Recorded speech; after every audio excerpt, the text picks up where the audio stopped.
Number 1 absolutely has to be the knuckleball, where the ball moves unpredictably in the air, usually as a result of the ball having almost no spin whatsoever. This effect can be achieved by kicking the ball as center as possible, as in order to avoid backspin and side spin, you obviously can't hit the ball too low, too high, or too much on the side. The knuckleball takes years of practice, and even then, it's very difficult to consistently pull it off. And it's without a doubt the most challenging shooting technique to learn. But when done correctly, it's the goal. We have the topspin shot, that some people also call the dipping shot. Think of this as the topspin strike in tennis. You wanna slice through the ball and hit the ball above the center, as otherwise it's physically impossible for you to generate topspin. But it's easier said than done. And while some players are able to only achieve topspin, oftentimes it's also combined with a little bit of curve. And this extremely difficult technique is especially useful in free kick situations where you need the ball to go up and down over the wall.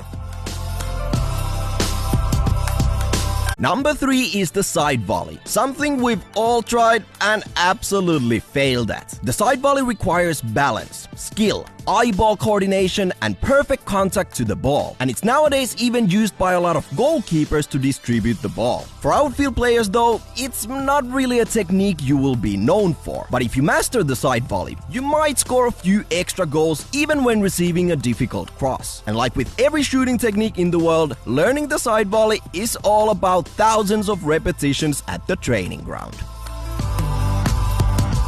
Number 4 is the Rabona. And yes, while it's definitely not the most effective shooting technique, it's without a doubt a very difficult one to master. The Rabona is more often than not used for crossing the ball, and while we've seen a few wonder goals here and there, it's difficult to use it as a shot on goal, since generating enough power to beat the goalkeeper is once again difficult. But if you wanna look cool and skillful on the pitch, a successful Rabona will usually make you look like a boss.